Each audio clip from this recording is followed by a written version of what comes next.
Oi, bom dia, bom dia, bom dia. Hoje é um dia especial. Eu queria agradecer a todos os professores que estiveram com a gente participando, se dispondo. Hoje é a nossa última lição da nossa revistinha. Chegamos à lição 16 e por isso eu faço esse agradecimento. Vocês não têm ideia de quanto essas pessoas ajudam vocês em oração, se dedicando, estudando para poder trazer para as aulas o melhor conteúdo e de uma forma que vocês possam entender tudo de uma forma bem tranquila. Então, obrigado aos professores, obrigado aos pastores que estão sempre acompanhando a gente também. Tenham essa noção de quão vocês são importantes, porque existem muitas pessoas cuidando de vocês, cuidando para que vocês se mantenham firmes no caminho e deem valor a isso, porque essas pessoas valorizam vocês, porque Deus valoriza vocês e vocês são muito importantes para todos nós. Então, obrigado professores, obrigado meninos, obrigado pastores e vamos para a nossa última lição aqui. Bom, a nossa última lição vai falar sobre um assunto que eu gosto muito de falar. Inclusive, já trouxe algo aqui sobre isso para as nossas aulas. Cara, é o poder transformador do Evangelho. Não tem mensagem mais poderosa que o Evangelho. Não tem nada que cause mais transformação que o Evangelho.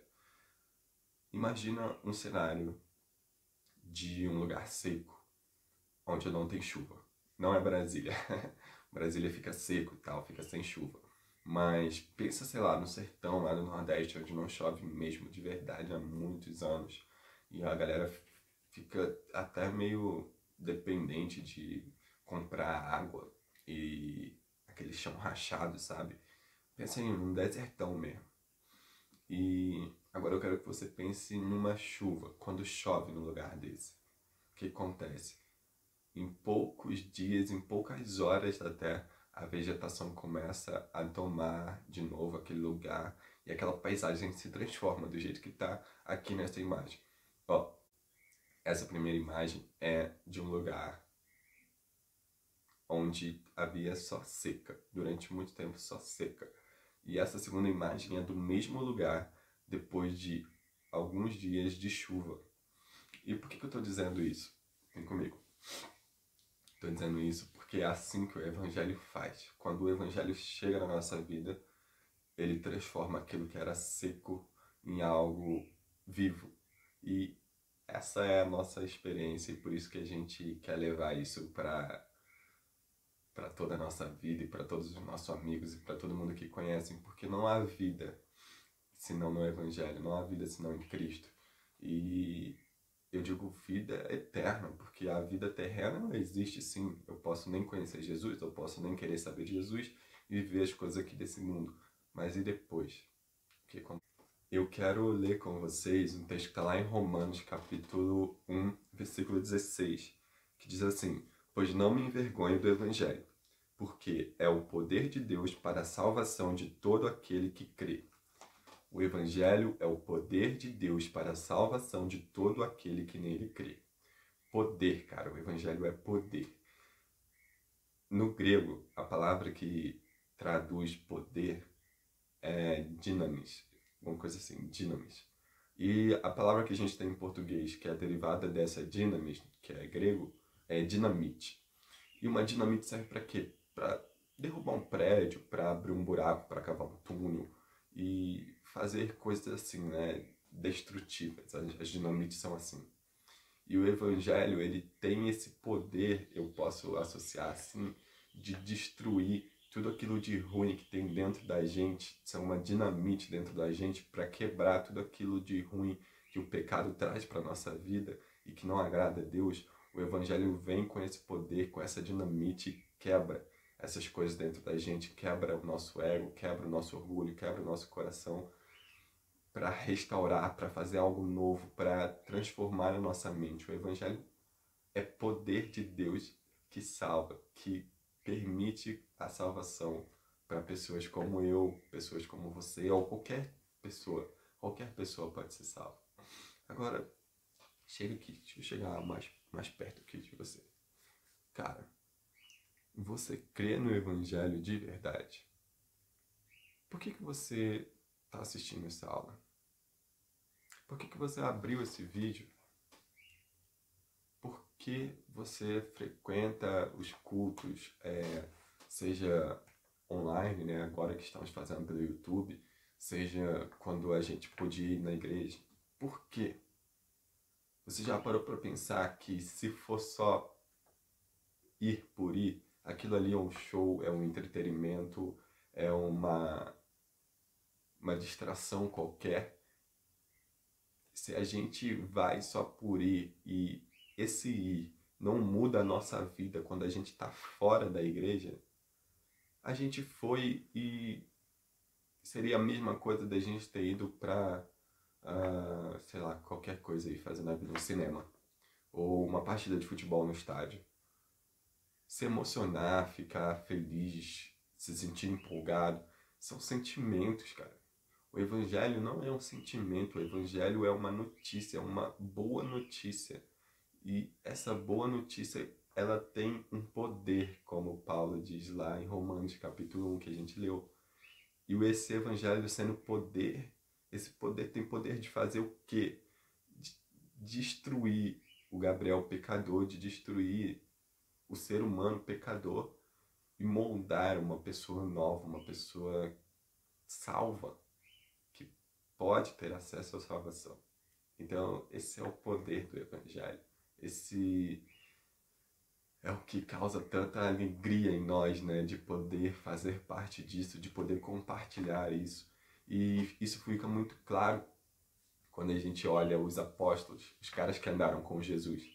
Vocês já pararam para pensar? Não sei se já, mas se não, vamos pensar comigo, vendo alguns exemplos da Bíblia de como essas pessoas que andavam com Jesus eram antes de serem transformadas pelo poder do Evangelho, antes de entenderem realmente o que era o Evangelho.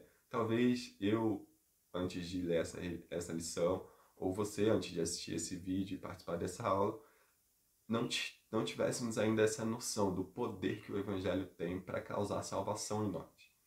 E aí vamos ver lá o exemplo do apóstolo João, discípulo de Jesus. Tem um episódio que está em Lucas capítulo 9, no versículo 54, eu vou ler com vocês, mas dá uma contextualizada. Ali, eles estavam indo a caminho de uma cidade e eles tinham que chegar em Samaria. E Samaria era uma cidade de um povo que eles não gostavam. Os judeus, logo, os apóstolos, João, não gostava de samaritano. E eles tinham que passar em Samaria, que era o lugar onde os samaritanos estavam reunidos. E aí o versículo 54 de Lucas capítulo 9 diz assim: Vendo isto, os discípulos Tiago e João perguntaram: Senhor, quer que mandemos descer fogo do céu para os consumir? Eles, Tiago e João, estavam perguntando para Jesus: Jesus, você quer que a gente ore e peça para descer fogo do céu e consumir os samaritanos? Matar eles, acabar logo e a gente poder passar por eles? Porque eles só trazem problemas. Tiago e João estavam com essa mentalidade. E aqui eles já estavam há algum tempo com Jesus, sabe? Eles já tinham sido chamados para seguir Jesus e ser discípulos de Jesus, mas eles ainda não estavam com o velho homem destruído completamente e não tinha sido moldado neles ainda o caráter de Deus. Aquelas coisas que a gente sabe lá em Gálatas 22, Gálatas 5, 22, o fruto do Espírito, sabe? O caráter de Deus moldado em nós, eles não tinham ainda.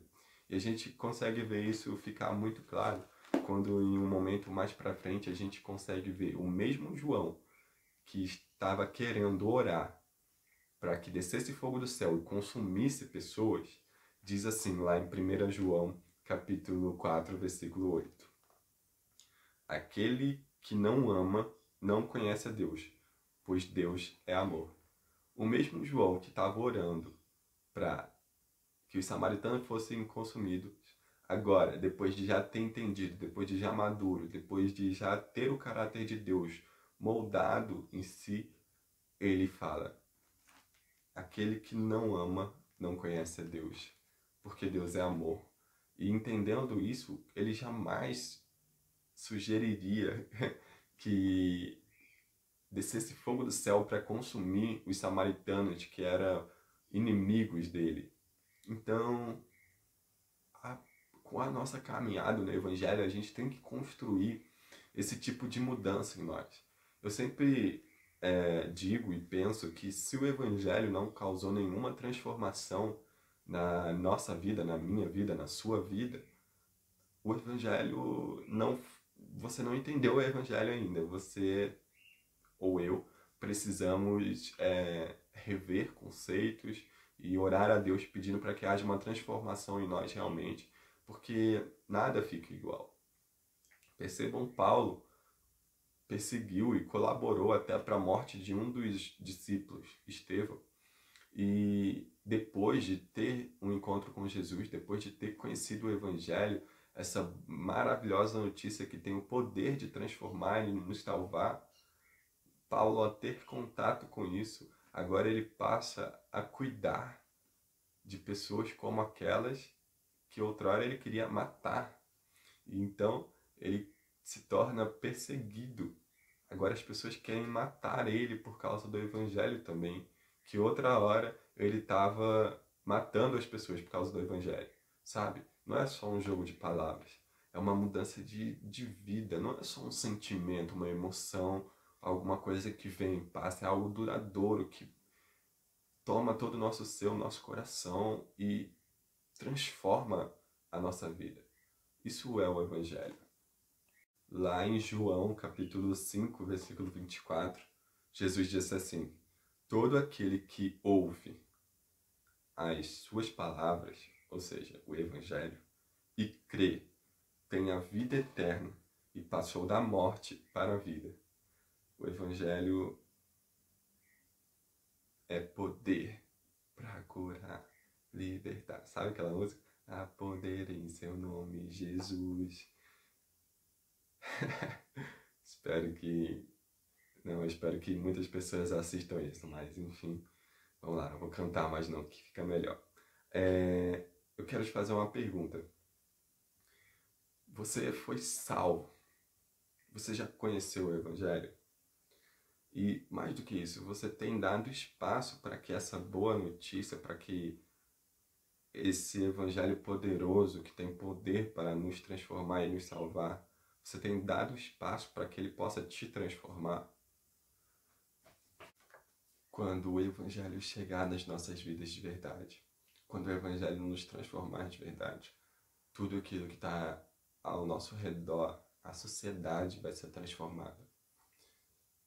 Lá em Atos capítulo 4, no versículo 32, a gente vê muito isso.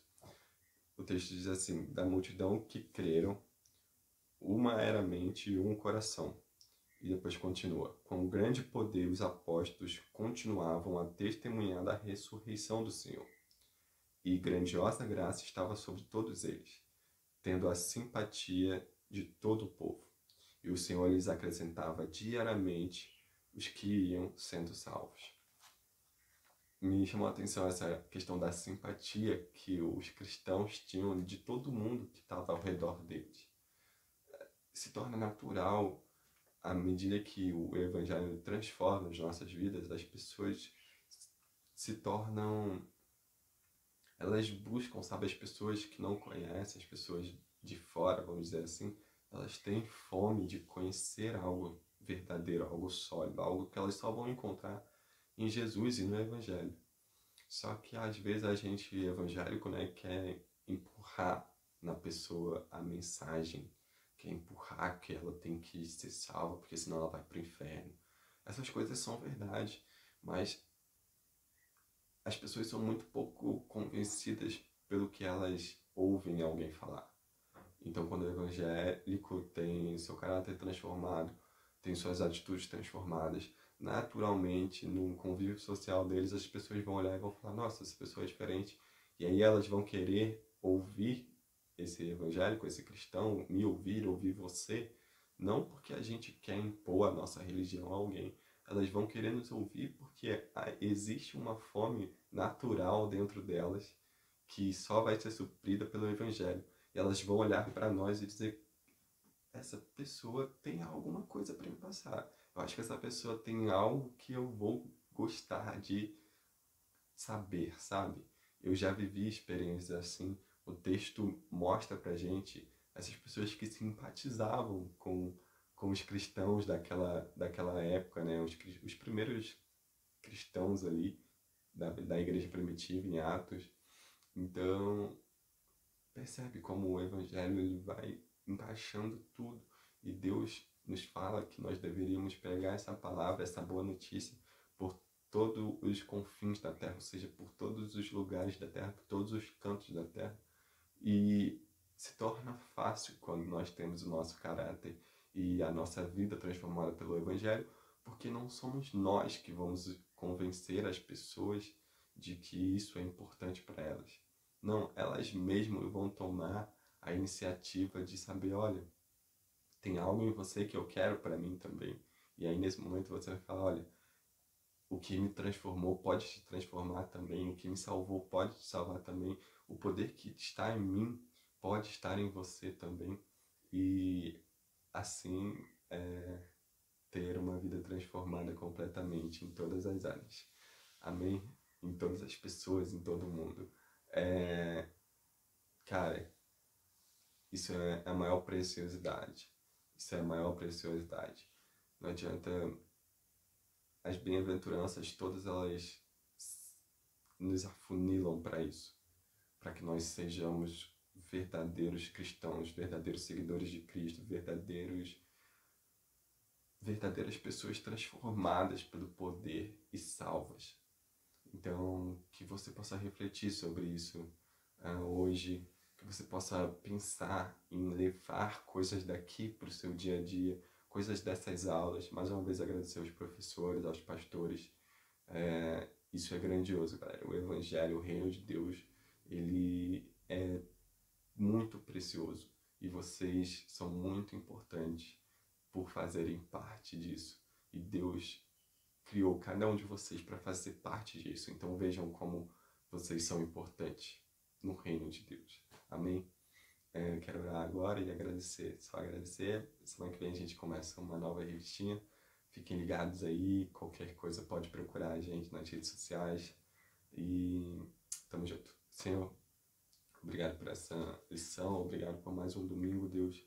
E obrigado por podermos finalizar essa revistinha, Pai, que tanto nos acrescentou, que tanto nos ajudou, Pai, e que nós possamos evoluir dia após dia, Pai, aceitando o Senhor na nossa vida, dando espaço para que o Senhor trabalhe na nossa vida e assim seguir para o alvo, seguir até, Senhor, a Tua volta, que eu creio que está próximo. Então, Senhor, muito obrigado por tudo, abençoa, Pai, os adolescentes, abençoa cada um deles, Pai, e que eles possam ter um domingo na Tua presença, em nome de Jesus. Essa é a oração que eu te faço e por tudo eu te agradeço. Amém, amém, amém.